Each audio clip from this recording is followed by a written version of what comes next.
Welcome to your daily dose of dividend.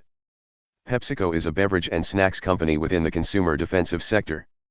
The stock price has not been appreciated well compared to the S&P 500 over the last 5 years. Let's briefly analyze the company's fundamentals. Data is based on a 5-year average. Revenue growth, 2.2%, thumbs down.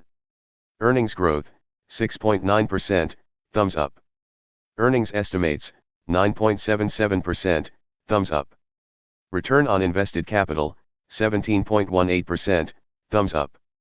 Debt to free cash flow, 9.62, thumbs down. Share buybacks, yes, thumbs up. Now for some dividend metrics. Dividend yield, 2.55%, thumbs up. Payout ratio, 73.25%, thumbs down.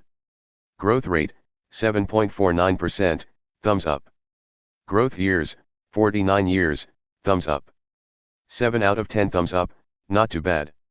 You might want to look closer on Pepsico for your dividend portfolio. Don't forget to subscribe and tune in tomorrow for another quick analysis. Have a nice day.